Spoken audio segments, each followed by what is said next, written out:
And welcome again, everybody, to episode 9 of HamRadioConcepts podcast. I am KJ4YZI Eric with HamRadioConcepts, and I say again because me and my special guest just started talking for about 4 minutes and realized I didn't have it recorded, but that's okay. I didn't know I'd make it to episode 9, but that has to be the first time that I never hit the record button. And it's a good thing I had Mike to accept my mediocrity here for my podcast. So welcome, everybody. And as I said, this podcast goes wherever it goes. And, I try to have somebody on and learn. All of us can learn from somebody and something. It's not for me, it's for us. And, this is a very impromptu podcast episode that I've brainstormed in the last day. And we didn't talk about anything. We just threw it up in the air.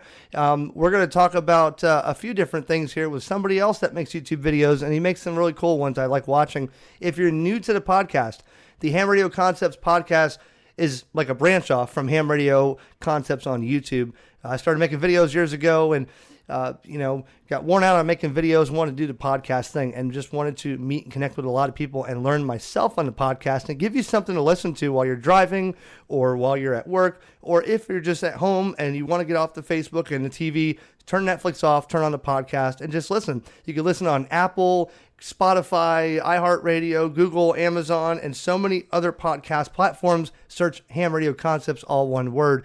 And for that traditional shortwave radio feeling, AM shortwave from WRMI in Okeechobee, Florida, 9.395 megahertz facing North America, 8 to 9 p.m. Eastern Standard Time every Sunday, as well as 5.950 megahertz facing Europe, North Africa, and some people say they listen to 5.950 in North America as well. So every Sunday evening, 8 to 9 p.m. Eastern Standard Time, listen, drop a signal report at hamradioconcepts@gmail.com and also on the WRMI.net website. Give them a signal report. Tell them what you think about the show and thank them for letting me buy these time slots on the shortwave. So I have a guest here, and like I said, we're going to start over here because nothing's scripted, but I forgot to hit the record button. So we're going to do it all over again. And Mike, this time, you may not hear it, but I'm going to cue the audience for my guest here. This is Mike K8MRD from K8MRD Radio Stuff on YouTube. Hello, Mike. Thank you for being on the podcast. Hello. Thank you for having me. It's a pleasure to be here the second time. Was it as good as the first? It was different, but equally as good. we didn't get very far before I realized the red button wasn't blinking. So, K8MRD, Mike Dahlhofer, correct? You got it. Because my last name is Hofer. He is Dahlhofer. So, Mike, give everybody an idea again. About who you are, what you do. He's on YouTube, makes some great videos, and we got some topics because I want to ask Mike, and again, nothing's scripted, but I know what I want to ask him because he's into something that, in fact, we'll get to that. I won't spoil it. Go ahead, Mike. Your turn. Introduce everybody. Tell them who you are. Tell them your YouTube channel, and let's get started. Well, thank you very much. My name is Mike. I'm an amateur extra class ham radio operator, call sign K8MRD. Also a VE with ARRL and GLARG. And I do this tiny little YouTube channel called K8MRD Radio Stuff. Probably the most clever name in YouTube. And I do a lot of portable stuff, portable HF. I have a huge passion for antennas, so I'm always checking out antennas. Do some different radio reviews and gear and that kind of stuff. Some pro tips out in the field. All kinds of stuff. So I've been doing that for many years, and we're here now. It all started with a really crappy video. I mean, my videos are still crappy, but they were much crappier before. Your videos are great, man. I don't know about that. Yeah, have you seen my original videos where I did it on an iPhone? I mean, come on. Everybody's got to start somewhere, man. I'm still filming on an iPhone, but yes, I started watching your videos way back I first got licensed in 2016, and I was watching, like everyone gets the obligatory UV5R, right? So I got the UV5R V2 Plus, thinking like, all right, I'm hot stuff, right? And then, so you watch all the Bofang videos, and that's when I discovered Josh, and a couple other guys, Jerry KG6HQD and Tony K8MRD. And there's kind of like the four of you. Jason was in there too, Ham Radio 2.0. And it's kind of like, I guess, 5 of you guys that I was watching. And I remember your videos. I got the what the heck was the Bofang GT3 TP. Mm-hmm. Right, this is tri-power. The tri-power. The 8 watts. It had the extended battery, and it had like this high gain antenna, right? All the things, right? Mm-hmm. So I watched your video many times on that because you buy it. This is like before I was into Amazon Prime, and like everything's like next day, so you had to wait like a week to get it, right? So like anytime I buy something, I very much instant gratification. I want it now, right? So in the week that it took for my GT3 TP to come, I'm watching like every video there is on YouTube about it. 'Cause I'm like, man, this is so awesome. I'm just gonna have the coolest radio on the block. Mm-hmm. So yeah, but no, it's my videos are still shot with iPhone. I shoot in 1080p, 60 frames a second, and most of my videos up until about February 2022 were edited with iMovie. Like now, back in the day when I did the Baofeng videos, I used Windows Movie Maker. Oh God, I can only imagine how bad that was. Yeah, well, you can see the videos. Look at HamRadioConcepts. Just go all the way to the end and prepare to be disgusted. See, iMovie was never a bad editing software. It's just very limited. So, and I finally I outgrew it a while ago, but I finally pulled the trigger and bought a new. I got one of the M1 MacBook Pros, and it's just insanely powerful. So now I'm editing with DaVinci Resolve. I'm learning more about editing. I've found that I'm not really watching ham radio YouTube videos as much as I'm watching how to edit videos to try and make my production value somewhat valuable. So I mean, it's DaVinci is this Resolve software is just incredible, and I'm really I'm enjoying editing again, and it's just it's such a fun experience now to create, because POTA videos, especially when I do Parks on the Air, I'll have an hour and a half, 2 hours of footage of just making contact, right? Those things suck to edit. Oh yeah, but now just having this new insanely lightning fast computer, a new software. I mean, this is professional movie grade editing software. I mean, literally, Avatar was made with DaVinci Resolve, the most profitable movie ever made, right? Right. A lot of movies are made with this software, and it's to have all of this power at my fingertips is really exciting. Yeah, but see, you gotta understand the way I do this. See, I don't really like editing. And I am very listen. I am very unorganized when it comes to. I mean, when I bought this Ryzen 7 laptop, it was a top that the Lenovo had at the time, and that was last year. But it doesn't matter. That's not what my problem is. My problem is, see, when I don't name anything. I just record all the clips that go in there. Whatever I pick, whatever gets, it's deleted. I don't save any clips. They're gone. I mean, I have 2.5 terabytes of finished videos. But ask me to make that video again, everything's gone. When the video's done, I delete, I trash all the files I didn't use, all the files I did use, they're gone. What is the sense of me keeping files to make a YouTube video that I made 3 years ago? I do what I gotta do, make the video, and I toss it. But then I talked to one guy doing YouTube. He's like, "Oh, dude, look at this stack of hard drives." I was like, "What is that?" He's like, "Well, in case I ever need to make this video again." I'm like, "For what?"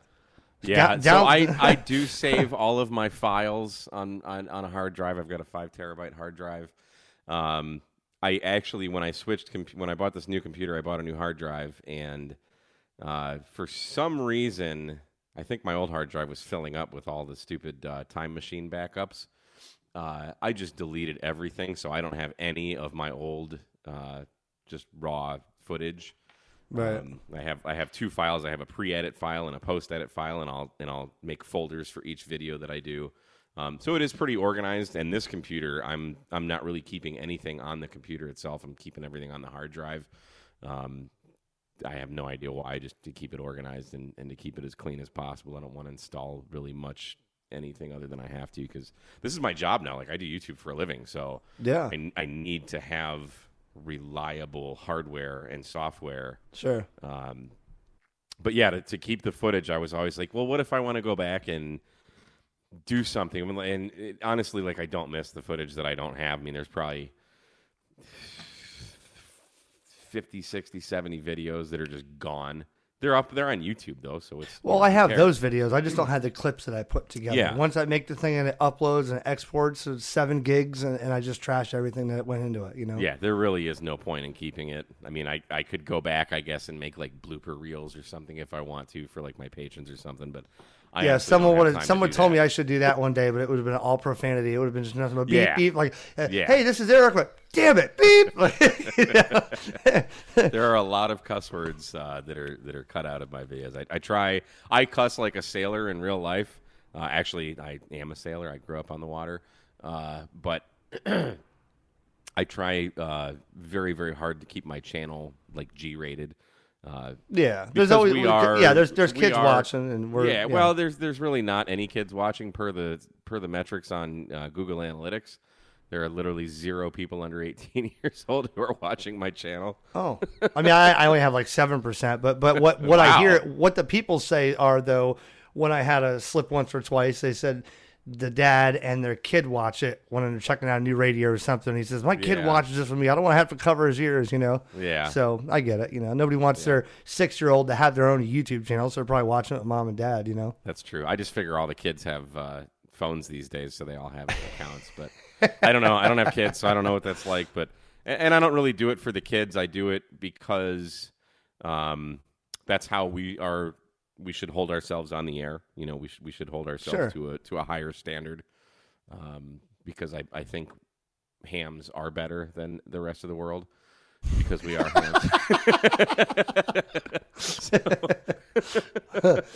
I say that with a little bit of kidding, but I mean there's a little bit of moxie that comes with, we have a skill and an ability that most of the people in the world don't have. So that's kind of cool. Well, let's get into that, because of course, like I said, everybody can comment on my videos and say that's dumb. I can go out and talk to someone on a mountain with my phone, but we're going to talk about some things here.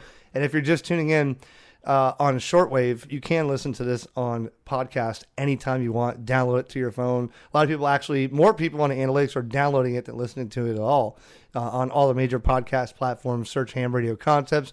And if you're on a podcast, you want to listen to it one night live, Sunday nights, 8 p.m. to 9 p.m. Eastern Standard Time on WRMI, Okeechobee, 9.395 megahertz and 5.950 megahertz. So the reason that I had Mike on here, as my phone blows up here when people texting me during a podcast, the reason I had Mike on here is because Mike was the first person. My first Parks on the Air was with Mike and Jason from Ham Radio 2.0. He's in the Parks on the Air as well. I think Josh from Ham Radio Crash Course does it some too, but I know that Mike and Jason were up there at the Montesano State Park. Is that correct? Yep. And we were in Alabama for the I'm trying to think why we went there, man. Huntsville Ham Fest. Huntsville Ham Fest. That's right. I just talked about that in the last video. Yes. So they said, hey, we're staying up at the top of the mountain. And I know what Parks on the Air are. If you haven't heard of POTA or SOTA or Parks on the Air, Mike's going to give us an explanation, because I like to learn about this. And he gave me some rundown, and actually I made a video about it. It was really cool. My thing lately is to do a lot of portable. Since I bought this house last year, I don't have my tower up yet. I don't have my ham shack. I'm trying to finish that in the shed out back, big shed. But in the meantime, I always like grabbing my ICOM 705, setting it up portable with solar battery, away from anything that has to be connected to it, like power or, this is just an off-grid style thing. But POTA, Parks on the Air, has a lot to offer. Mike, let's talk about some POTA for a minute, because I know you are the POTA master. What do you call it? Your POTA daddy? What'd you say? I don't call myself anything. I've been given a few names. POTA Daddy is one. Papa POTA. Papa POTA, that's it. Papa POTA, right? I like Papa POTA just because I'm a metalhead. I listen to heavy metal music, and James Hetfield, who's the lead singer and guitarist of Metallica, he goes by Papa Het sometimes. In the metal world, he's like kind of the godfather of. I mean, Tony Iommi really is, but. To people my age, James Hetfield is Papa Het. So Papa Het, Papa POTA, that's the one that I gravitate towards. But yeah, I mean, you can call me whatever. Well, tell everybody, Papa POTA, what is Parks on the Air? So Parks on the Air for me is a few things. well, a couple anyway. I love the outdoors. I always have. So, and I love ham radio. And it is basically a way for me to just go outside and play radio at its kind of most purest form.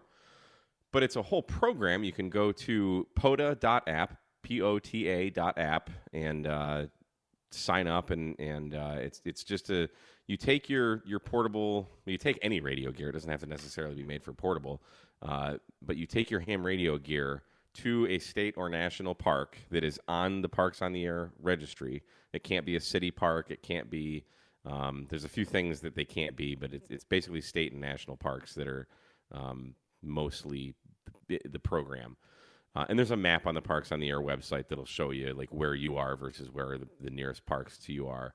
And you just take your radio gear and you get on the air, and the goal is to what we call activate the park. And by that, you need to make 10 contacts on, it can be any band, it can be any mode, it doesn't matter. It has to be with just within one Zulu day. And the only stipulation is you can't use repeaters to make those contacts, although satellite repeaters do count. You just can't use just like land repeaters, but you could go on a repeater and say, hey guys, I'm out at the park, would you mind hitting me up on... Like spotting yourself, yeah. Yeah, exactly. Well, that's all it is spotting yourself on a repeater versus spotting yourself on a spotting page, which Parks on the Air has. So it's a great way.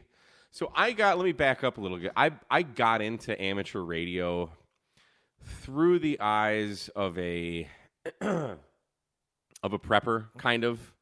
I'm not a prepper at all, but I can relate. And I just was thinking emergency communications. I remember back in, I think it was 2003 when I was living in Michigan, the entire grid went down from like New York all the way to maybe Indiana or so. The whole northeast part of the country was just without power for like a week. And that really never left me. Like it sucked because we couldn't do anything.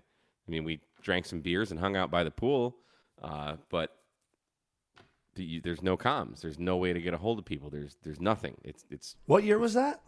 2003, I believe. Yeah, I don't remember that. Yeah, I was living in Fort Lauderdale. I don't remember that though. It would have no impact on you whatsoever. But if you lived in the Northeast, yeah, you were without power for. Yeah, but 2003. I don't think it was a whole week, but my head was in somewhere else. In 2003, so I wasn't paying attention to what was going on in the other parts of the world. I got licensed in 04, so 03, still didn't know what was going on. But continue. So that whole kind of emergency preparedness mindset is what got me into amateur radio. So fast forward, however many years, what is that? Gosh, that's almost 20 years now. Fast forward, and now amateur radio kind of gives me that ability, and with Parks on the Air, is it gives me the ability to go out and practice my emergency communication skills by taking my radio. We're using battery power. We have solar panels and things. I mean, I can go for the foreseeable future, so long as the sun is shining at least a good portion of the day, I can recharge my batteries and I can be totally off the grid with communications for a very long time. But Parks on the Air is more, so it's practice and emergency communication. It's just getting outside and enjoying the beautiful nature that are the state and national parks. And it's a way to get on the air and be the DX contact. I love working a pileup. I love being the person that everyone is trying to get. That stems from my first field day in like 2018 when I sat down like the last hour of field day, and it was on 10 meters. We had a 10-meter beam. This is up in Michigan, so we were pointing kind of southwest, and I think I got like 90-some-odd contacts in that last hour. It was my very first time running field day or running a pileup or anything, and the adrenaline that I got from that, I wanted more. It was like a drug. It is pile-ups on field day and stuff, dude. I've done that many a times, and my wife came in one time, brought me dinner at like 2 a.m. where we were at in somebody's RV, and she was like, gave me a kiss on the head, filled my drink up, talked to me. I had no idea she even showed up. She's like, man, you ever get to tell your wife thank you? I'm like, where is she? Well, she left like 2 hours ago. I was in the zone with pile-up. Yeah, it's great. So Parks on the Air, we like to say every day is field day, because you literally can just go. I mean, I could go to the park when we're done here with this podcast and get on the air. And, I think the CQ Worldwide contest for sideband was this weekend. I think it's over now, but being it's Sunday now. And people would be right back on the air working more pileups. It's fantastic. So back to Parks on the Air here. So for those who are following along, Parks on the Air. Okay, so K8MRD Radio Stuff is Mike's channel. Mike has done a lot of good, cool videos, and you should check his videos out on YouTube because he's got, portable power, different things from different battery manufacturers, different solar, and different things for outside. Parks on the Air, though. So I know this is, Mike, I got people probably listening, and you probably have people that have watched your videos and say, well, I can't get out there. I'm disabled, or I'm visually impaired, or I don't have a park near me, or it's, so explain how the people get at home do you have to work just people that are at other parks, or can you do it with anybody listening? You can, anybody in the world, doesn't matter. And so here's the cool thing about Parks on the Air. So there's what we call activators, who are the people who are in the park calling CQ. And then we have what we call hunters, and those are people who are, you could be at home, you could be driving down the street, you could be at another park, it doesn't matter. If you are trying to contact the person that's in the park calling CQ, you're a hunter. So there's different awards for activators. I don't really care about the awards myself, but as you achieve certain accomplishments, so for example, there's what's called a Kilo Award. When you make 1,000 contacts from one park, you get a Kilo Award. From the same park at one time, or any time collectively? No, it's cumulative. So okay. It could take you a year, it could take you a week. It doesn't. I just got a Kilo in a week at a park here because I kept going back every night. And it's so easy. You just start calling CQ Parks on the Air, and you're gonna start getting a pileup. And they also say CQ POTA for those who are listening, right? CQ POTA. Yep. If you hear that on there, that is Parks on the Air. Somebody that's activated the park that's looking for other contacts. Yep. So the great thing about being a hunter, if you're just at home, if you're disabled, or you just don't feel like going out, or whatever the reason is, who cares? You can still there's what's the word? There's a reason for you to hunt them because you get awards as a hunter. And the greatest thing is you do not need to do anything other than work the station. You don't need to submit a log to Parks on the Air. You can save your log in your own in your own logging software. The activator is the one who does all of the log submitting. And so say you worked me at a park and for some reason you don't see yourself in the log, the onus would be on you to say, hey, to contact me, via email or something, and say, hey, I worked you on such and such a day at this Zulu time and you were at this park, whatever. And I would, I could fix my log and resubmit it. But it's so easy for hunters to be involved. I think Summits on the Air, the chasers they're called in Summits on the Air, I think they still need to upload their own logs to the Summits on the Air program. Parks on the Air completely stripped that, and it was just like, they just want to make it easy for everyone. Because it's not a contest, it's not a competition. I was going to ask that. Is this competitive, or is this just because no contests in ARRL or wherever are competitive? They just are getting people on the air. But like you just said, I was going to ask that. But the word contest is used by, like, there's a DX contest right now. There's the word contest is in there. Parks on the Air is just Parks on the Air. Right. Now, it is, so it's not a contest, but there's every stat you could ever possibly dream of on Parks on the Air, like the top activator for this park, the top number of QSOs for this park, the top hunter for this park, the top hunter QSOs, the number of activation. If you can think of a stat, it's in there. So if you're into statistics, it's great. I'm not necessarily competitive with other people. I'm more competitive with myself, and I have personal goals that I want to hit. So, for example, I'm the top activator at 3 parks in my area now. Nice. Just because I wanted that achievement. I want when you pull up the map on Parks on the Air and you actually kind of go a little bit deeper into the park that you're looking at, there's statistics that'll show you like the top 5 activators there by number of activations and by QSO count. And I just wanted to be on that board.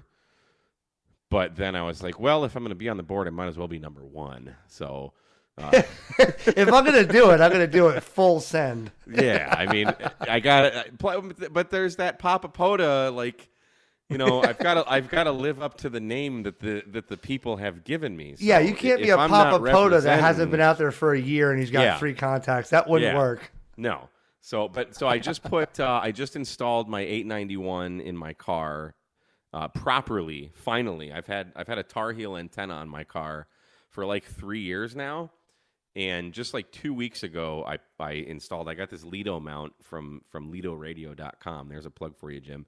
And it's freaking awesome. I made a video on it. You can go to K8MRD Radio Stuff and just type in. You probably just go to YouTube and type in Lido mount, and my video will show up.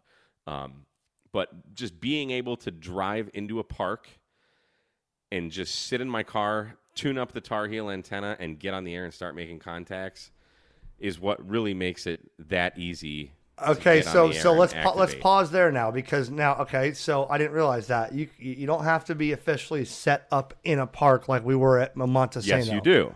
You do. You don't. So again, POTA tries to make it as easy as possible, so it doesn't matter how you activate or where you activate. The only real stipulation is that you and your radio stuff and your antenna need to physically be inside the park borders. Okay.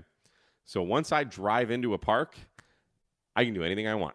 That's easy enough. You don't have to have it stuck in the ground within 50 feet of a park bench or something like that. No. Okay. No. Okay. Nope. So long as you and your station are inside the park borders, you're good to go. And some parks overlap.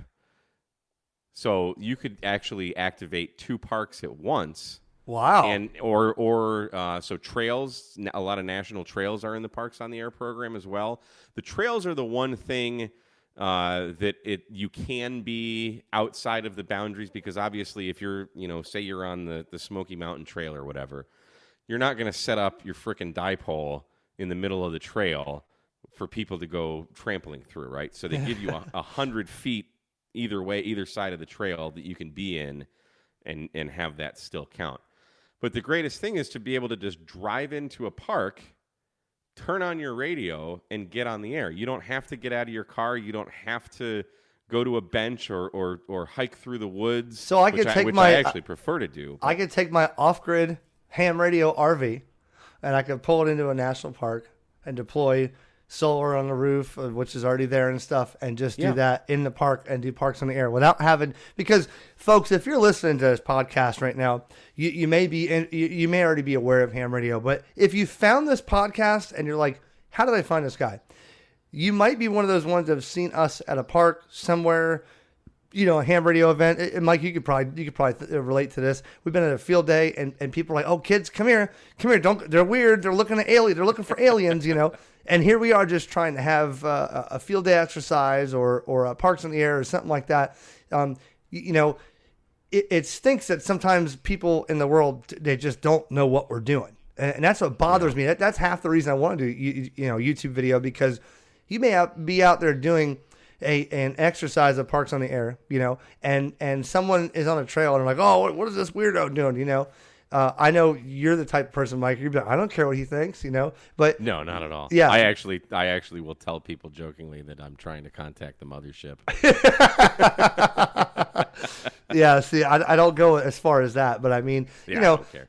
People may see things like this, and I can tell you that I've seen people go through national parks and leave garbage all over, and us as hams are doing nothing more, not leaving a footprint, just doing something like Parks on the Air and leaving no footprint, not bothering anybody, not asking you like a cult to, hey, you got to come over here, you got to be a ham radio. We're just doing our own thing. And I know for a fact that a few places I go to, maybe that's why I sway away sometimes from Parks on the Air or something like a portable event, because there's always somebody that's like, well, I was going to go running on this, fitness trail again, and here's this guy at the picnic table, and he looks weird, Well, but I would say that's their problem. Yeah, I wouldn't worry about that. I've always been the kind of person I don't really care what people think about me. Yeah, I'm very comfortable with myself and not caring about other people's feelings.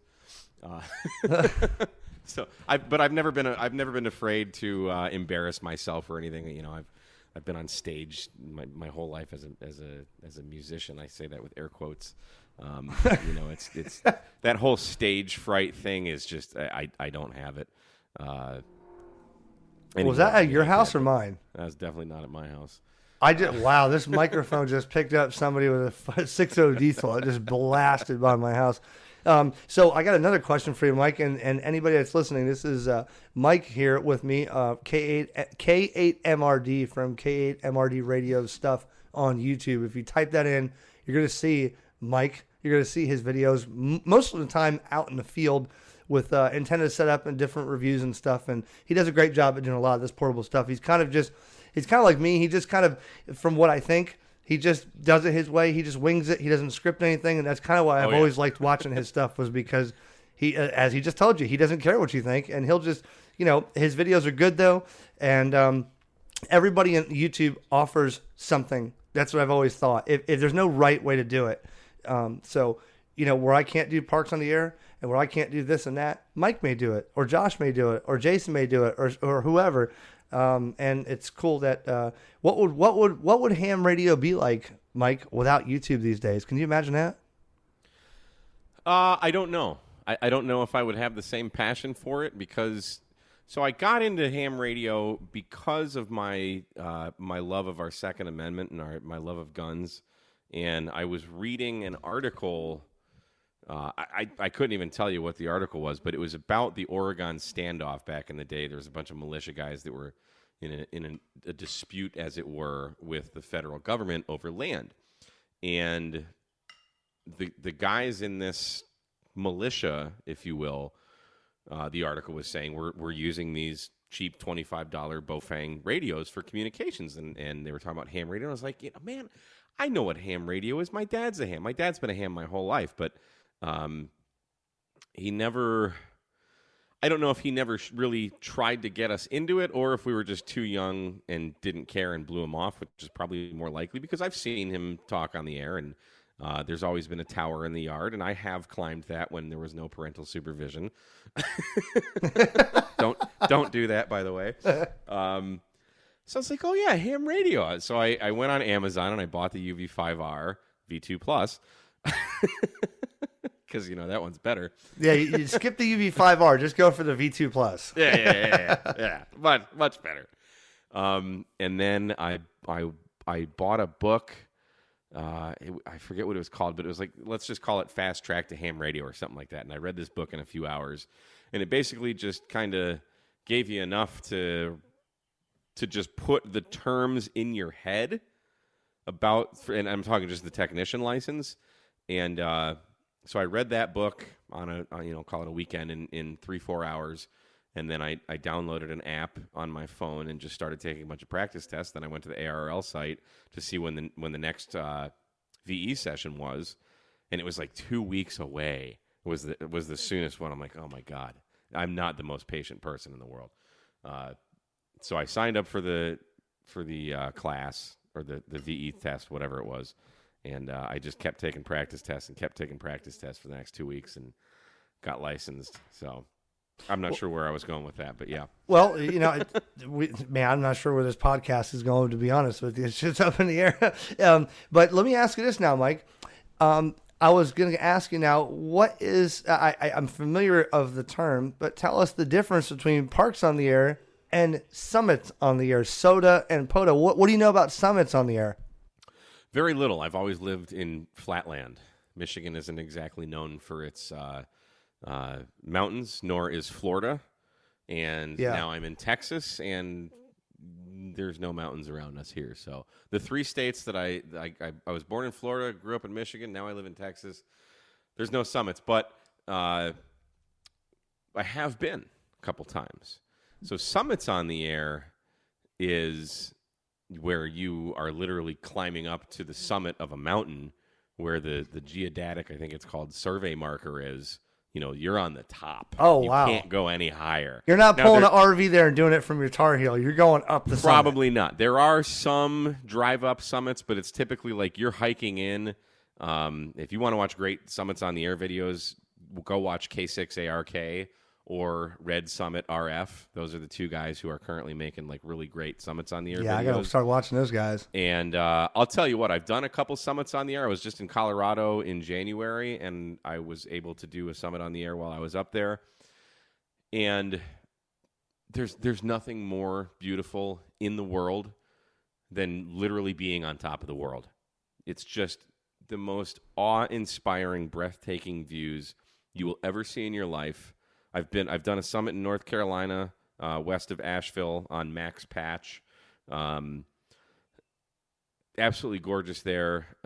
Colorado was covered in snow. I'm not a huge fan of snow, but we hiked about a mile through, I don't know, it's probably about 10, 12 inches of snow. Wow. That's thick, but that's rewarding though right there. Yeah, oh my God. I mean, the whole journey is just. So again, I love being outside. I love nature. I love trees and plants and bugs and insects and animals, and it's just. You like bugs, huh? Oh yeah, snakes, everything. I love. I don't like nature. Wasps. I just wasps can frig off.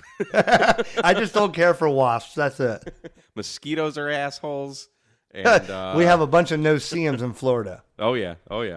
But no, there's not. I'm not a big fan of spiders either, but. You know, venomous snakes and everything. Nah, I don't have any problem with them whatsoever. I love them. I love them all. Well, I can see where the snake is, but when the wasp is tangled up in my armpit hair and I can't find them, that's a different story. Yeah, that would suck. But yeah, so once you get to the top and you just look around, because there's nothing above you. You see for miles and miles and miles and miles and miles. But that's also... So in amateur radio with antennas, height is might. I was going to ask about the conditions at the top of the summit. Legally, we can have towers that are 200 feet tall, right? That's a big freaking tower. But when your tower is a 10,000-foot mountain... Yeah. Wow. Your signal gets out a little farther. Dude, so VHF, UHF must go states away. Dude, well, it can. When I was in VHF, when I was in Colorado, I didn't operate on HF. I had my Yaesu VX7R handheld, and I'm calling CQ, and I'm getting out. I think the farthest I got was like 30 miles or so. But yes, you can go hundreds of miles, and I'm just using a signal stick antenna. If you have a Yagi or a directional, a beam antenna, you can go hundreds of miles. Yeah, it's insane with just VHF. I'm a big VHF sideband and UHF sideband kind of. I used to call myself a junkie because there'd be HF contests and this and that, and I love, like, when I had that 9700 ICOM was by far still to this day, and I'm going to have another one. I had to sell that to get my house and some other stuff. That is by far the best radio I've ever owned, operated, and ever wanted to have. I've talked all over the southeast United States in that thing. I've talked to Texas on 2-meter sideband. I've talked to well, that's not southeast, but across the Gulf. I've talked to up to North Carolina, South Carolina, and on D-Star on that radio, Simplex D-Star, to a guy in North Carolina from that radio. But I love when I had my 13 element and I'd have it on a rotator, my old house, and man, I would watch that APRS Mountain Lake K12 website.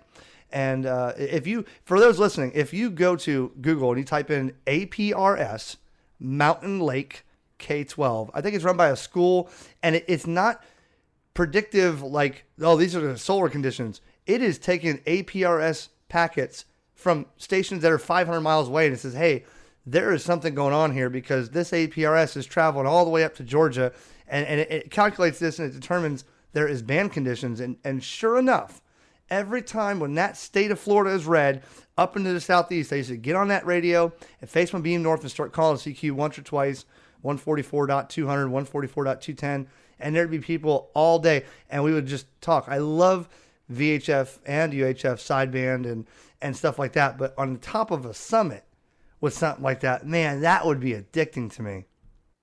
Yeah, it's it's unfortunate that I live in such flat land because I would love to be able to do that. I love hiking. I hike a lot in the state parks around me, but there's some hills. I even say that loosely. There's a little bit of terrain, but to be able to just hike up a mountain, there's nothing like. I'm so envious of the summits on the air guys, and they only have to make 4 contacts to activate. Wow. Yeah. How many do you have to make on POTA? 10, right? 10. Okay. Yeah. In fact, you can just drive into a park, set up on a picnic bench, or even in your car, and get on the air. Summits on the air is typically more labor intensive. You need to hike. You need to literally hike up a mountain. Yeah, man, that's hardcore right there. Yeah, I think I find more interest in wanting to do something like that one day. But how come, Mike? How come the Montesano State Park, which was on top of a mountain, how come that wasn't a summit on the air? It was a park. It is. So you just activated it as parks in the air. Well, you can technically do whatever you want. I mean, you don't have to tell people, hey, CQ POTA. I could just call CQ. I still log them as my parks on the air contacts. I could take that same log and submit it to summits on the air because I was. Now I don't know because with summits on the air, you still do need to be within a certain elevation of the peak. You have to be in proximity of that peak. But they give you a bit of leeway because a lot of tourists, a lot of other hikers, not tourists is probably the wrong word, but other hikers, backpackers, whatever you want to call them, want to be at the summit too. So, again, just like activating on a trail, you don't want to put your antennas and gear and stuff like right at the freaking peak of the mountain. So they give you a bit of leeway to get away from the actual peak, but still in close proximity, so where you can get enough away from people to not disrupt people. Because everyone should have their fair chance at enjoying nature, uninhibited by. It's crazy to me, but uninhibited by antennas and radio geekery. Yeah, so, I get it. You want to respect everyone else's ability to enjoy themselves. So sure. Now here's another one. I'm gonna guess Mike has not done anything with this because I haven't either. But I have the Yamaha jet boat, and I'm gonna be doing it soon. Islands on the air. Have you done islands on the air, Mike? I have not, but I am actually on April 2nd going to, so it's still not an island on the air, but there's an unactivated park in Texas. Ooh. And never been activated. Never been activated. And wow. The only way you can get there is by boat. So a friend and I have chartered a boat, and the captain is going to take us out there. We leave at like 9 a.m. He's going to take us out. He's going to drop us off, and we are going to activate that Parks on the Air island for the first time. That is really cool. No one has ever worked it. Well, congratulations to that. That's going to be cool to be the first one. I thought that I was, because there's a lot of islands in the river over here where I'm at, and I thought a couple of years ago, I said, man, I bet you nobody does this. And I looked it up, and it's like all of them have been activated at some point, multiple times. I'm like, okay, well, I'm not the only. Yeah. I like Pelican Island. Has maybe Pelican Island Refuge or something like that has been done. But there's parks on the air, summits on the air, islands on the air. Is there anything else in that category that I don't know about, Mike? I'm sure there is. I honestly don't pay it. I'm pretty much all gas, no brakes with parks on the air. So I no landfills on the air or. Well, I have done that. Okay, all right. I see where you're going with this.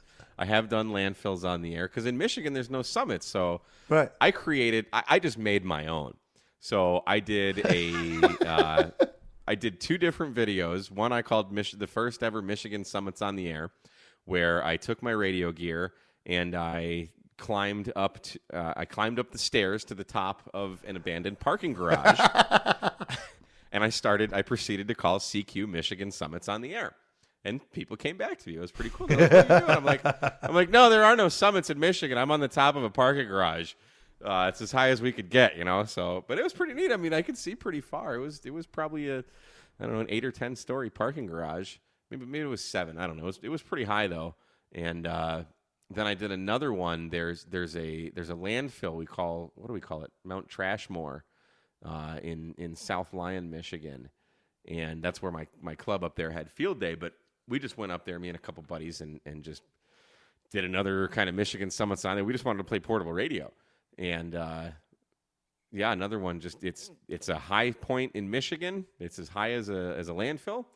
That's all we get. So you got to make do with what you're given. Well, and be creative.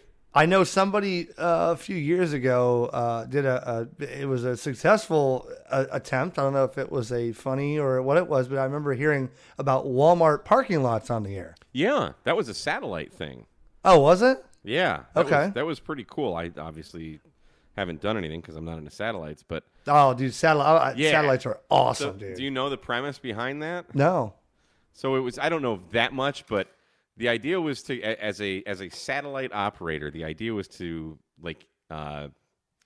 work from as many Walmart parking lots as you can, and you'd get extra points if you actually went into the Walmart, bought whatever materials you needed, and made the antenna. No way. Yeah. Wow. So it was really cool. That's about as exciting as climbing to the top of a mountain to make a contact. Yeah, I mean, think of it. You got to go into Walmart. Like, what am I? And you don't need, but you're going to do well off with some type of directional Yagi Uda antenna. Right. So, like, what can you get at Walmart that will work as an antenna? Oh man, you get fishing poles and string some copper line on it, or a tape measure, or anything. Whatever will radiate. But if you make your antenna out of Walmart parts, then there's more points for that and stuff. And it's just neat to see, from someone with a passion for amateur radio. If you drove into a Walmart and you just saw this guy pointing this antenna at the sky, from like people who are not in the know are just like, what in the heck is this guy doing? So, but that's another way to be in public with amateur radio and kind of get the hobby out there. Now, I'm not really big on, pushing anything, even ham radio. Have you heard the good word about amateur radio? That's not who I am. If you find it, I'm happy to help you. And if you come up to me, I'm happy to answer your questions, but I'm not just going to I'm not hiking through the trails of the state park with my HT in my hand. And as I pass other hikers, I'm like, hey guys, have you seen what this is? No, I get what you're saying. No, I don't do that either. I just get aggravated when people look at me still like, ham radio, that's been gone 80 years. It's like, they'll make fun of your antennas and they'll make fun of whatever and they'll laugh at it. And then they have no clue what they're talking about. Like, but I know that I'm the person that everyone is going to call if the stuff hits the fan or if the zombie apocalypse happens or something, So I don't care. You think I'm fine with looking like a nerd. I don't care. I think I look cool, so screw you. Well, I look cool. I look cool in your K8MRD radio shirts when I'm walking through Walmart, and my wife says, "How come you don't wear?" Well, I don't have any shirts really anymore of my own. He's got several different shirts, and it kind of fits me good. The black one, whatever, and my wife one time when I had orange shirts, it was a thing just to try something, and I actually had ideas of. Every person I see at the Ham Fest or something be entered, whatever, they're wearing an orange shirt, easy to spot, whatever. But that didn't work. But my wife says, I don't want to wear your shirt. It looks like a traffic cone. Mike says, way better. So I said, whatever. She's not wrong. I'm never doing shirts again, But I have made that antenna out of a shopping cart before. And nice. We made that antenna out of a 20-inch bicycle rim, and on an MFJ loop tuner. I talked to Chili with that.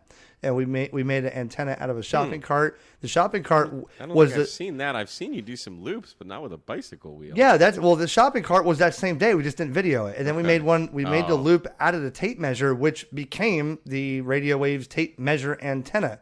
Which, unbeknownst to me, we didn't realize when they were asking me questions. How'd you get these lengths? How'd you do this? I kept giving them all, and they're like, hey, check it out. We're marketing this. I'm like, oh, really? That was my idea. And they're like, well, we'll send you a case. Like, oh, well, that's, I'll hand them out to the guys in the club. How about some royalties? Well, that was my lesson. They said, lesson number 1, don't ever give information out unless you have it patented. I'm like, well, I didn't think about that. But it's funny that you guys, emailed me and called me. It wasn't Radio Waves that was emailing and calling me. It was somebody else. And they kept saying, how did you figure out this circumference of this? I'm like, well, it's easy. You take a hole punch and you go this way, you punch the holes, and then you loop it around this way in a diamond. And the next thing you know, I got the thing in the mail and it had exactly what I told him on there. I'm like, whoa. I have intentionally not answered people's questions about how I build my battery boxes that I call Big Geek and Little Geek, because I put a whole lot of work into designing and making them. Then someone makes money on your design. Well, no, I'm going to start making them at some point and selling them, and I'm right. not. Oh, okay. I'm not just going to say, "Here's the schematic, go make it." You know, people will just completely rob you blind if you give them, and you know, like I literally have spreadsheets of every single component and priced down to the penny on how much my cost is, how much I need to mark them up to actually make a profit, everything. When you get these things done, man, you'll have to jump back on a podcast and advertise, make a sales pitch, man. For sure. And if you're just, we got about 7 or 8 minutes left, Mike. So one thing that I want to do with this RV that I have, like I said, I wanted to do, I said this before about 6 or 8 months ago, the parking lot's on the air, nothing official. I just want to take my RV that I used to live in that's now sitting there with fully off-grid solar and all that. I want to take this thing to parking lots at, on 95 rest areas or Buc-ee's. You ever been to a Buc-ee's? Don't even get me started on Buc-ee's, dude. Oh, man, I want to do a Buc-ee's on the air. And I've already thought of that. And have 25 QSL cards, make 25 contacts as fast as possible. You pull in, you run the slot out, you turn the AC on, you make 25 contacts, you go, and then I send the 25 cards out. How many Buc-ee's are in Florida? Like 4. Are there really? Wow. Yeah, that place is intense. But I also want to eat breakfast, lunch, and dinner there. It's a Texas thing, man. Oh, well, I mean, they're new for us. But, I mean, but I wanted to do, a Home Depot parking lot. Just pull in, and just use this thing for that, just for fun. Because I can go probably to at least, 100 different parking lots within 50 miles and set up and not make it, I'll have everything self-contained where I just have to run the mast up on the back and make 25 contacts, slide it down, and be away, Yeah. And that's one thing I want to do. Nothing official, like where it's, spotted or anything like that. I just want to do that just for my own sake. That'd be fun. Yeah. So in the next couple minutes, tell me what you think for anybody that wants to get in POTA, anybody that wants to do what you're talking about. Give them some ideas of some of the best things that you've used, types of antennas, or why you chose the radio that you're using up there. Give some insight in case someone wants to do this. Oh, that's a big topic. Can you fit it in 4 minutes? Sure. Get some type of ham radio. I prefer the Yaesu 891 there's so many things that I prefer. But let's just say for 100-watt activations, the Yaesu 891, because it is really the best mobile radio for HF that's in production right now. I've heard a lot of people say that. Yeah, it is what it is. I mean, I know for a fact that I've sold so many 891s for Yaesu just because of people watching my videos. People, they email me. Or they'll just email me, thanks for costing me more money, or kind of like when the 7300 came out. I had the one video. It's up to like almost 300,000 views now. Yeah. I know for sure a lot of people bought the 7300 from that video, but never. But so to sum it up, you need there's like 5 things you need. So let me sum it up because we don't have that much time. You need a radio, okay? What it is irrelevant. It's whatever fits your needs, okay? What do you want to do with it? Go with that radio. Don't go with what anyone else cares about. Go with what you want, okay? You need a radio. You need some way to power that radio, whether it's a battery or if you're going to have 120 volt where you're going, you can bring a power supply with you. Doesn't matter. You don't have to be on battery power. That's just typically what we do. You need an antenna. It could be a vertical. It could be a wire. It could be a dipole. It could be a freaking loop. It can be anything. It doesn't matter. You need an antenna. You need some way to deploy that antenna, whether it's throwing a rock with some paracord over a tree branch and tying that paracord to the antenna, or whether it's a telescopic mast, or whether it's a Wolf River Coils type antenna that sits on the ground as a vertical, or it's a loop that sits on the table. You need to think about that, and you need to think about you need some kind of feed line. Usually, how are you going to connect the antenna to your radio? You need those 5 things. Those are the most important things. Not a computer though, right? You can log later. You don't need a computer. I log on my phone. Okay. I log on my phone. You download the app Hammers. Some people like to use paper. If you want to use paper, that's fine. To me, paper is obsolete. So I do everything. Sometimes I'll bring a computer, but usually I just log on my phone. It's easier for me because it's one less thing to carry. Because you got to think weight. Yeah. How much do you want this all to weigh? I don't want it to weigh much at all, which is why I've been doing a lot more QRP lately with the 705. But everything else after that, the radio, the power supply, the antenna, a way to deploy the antenna, and some coax or some type of feed line, those are the 5 things that you need, okay? Everything else are sundry items. Some people like to bring food and cook out. I always bring water. You will never see me without a water bottle. Especially in the Texas heat when I'm hiking 8 miles. I go through a half a gallon of water in a few hours. But, you want to bring sunscreen, you want to bring extra connectors and all that crap.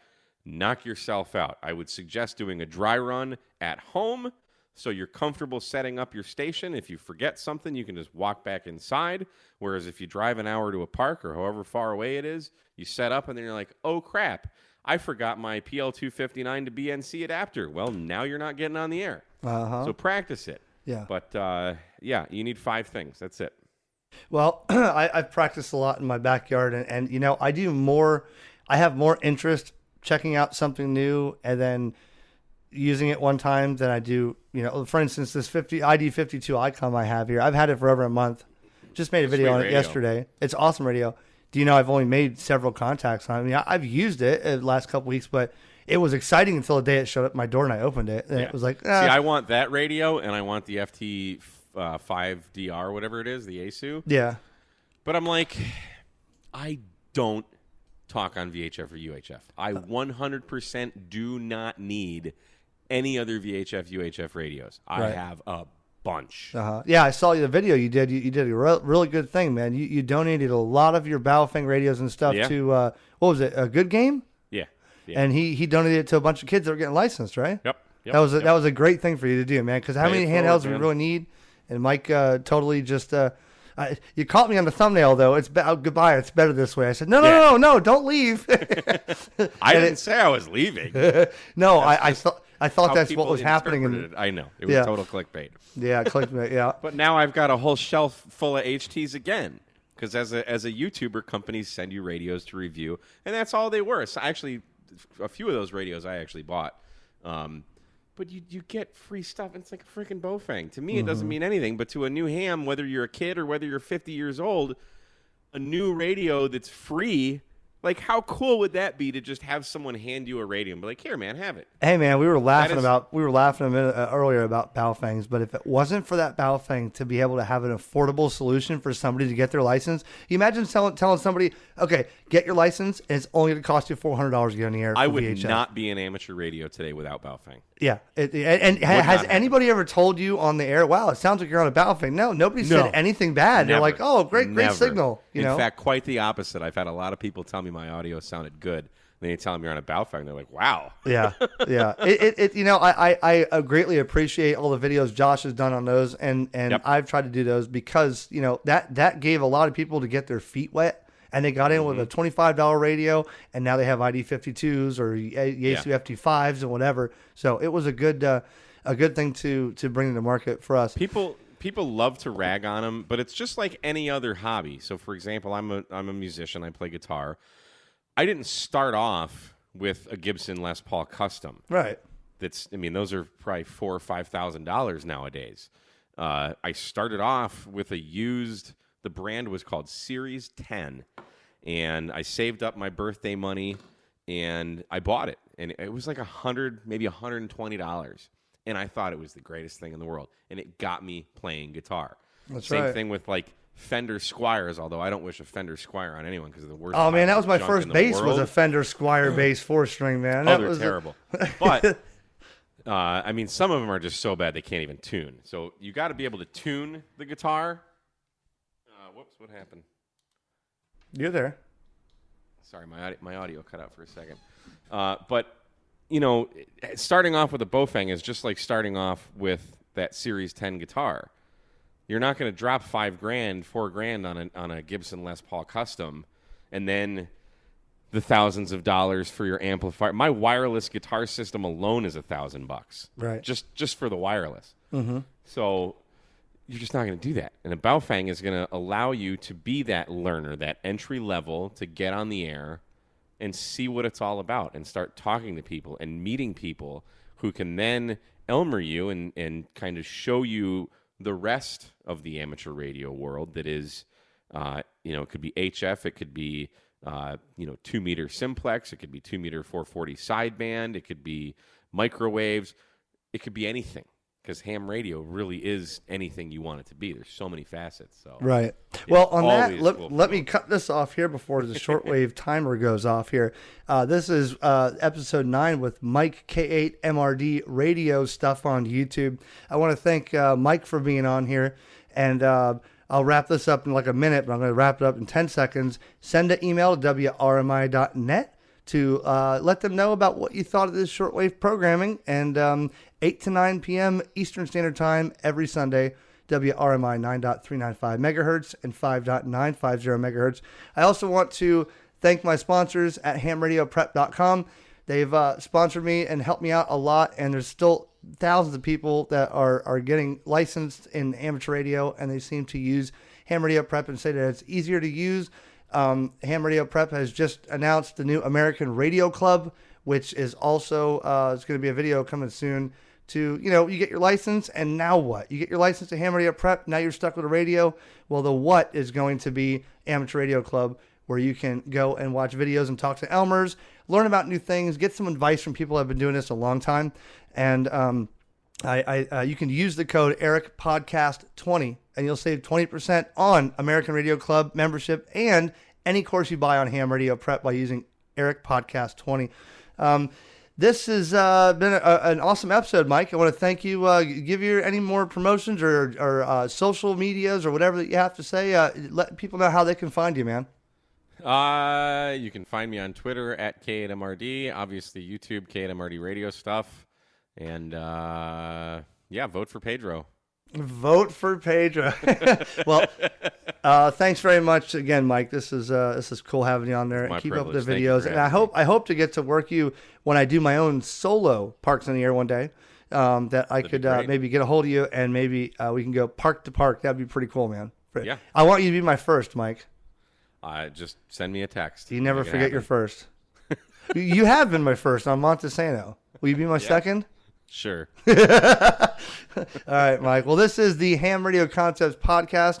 We're going to wrap it up here and say 7-3 from K8MRD and KJ4YZI. Tune in for next week's episode. I have no idea what it's going to be about. Actually, it might be about a friend of Colin who's a youth who runs his own Youth on the Air net. He has his own youth club. He's got a lot into youth and amateur radio, so he wants to talk about some stuff there. We'll do that next week.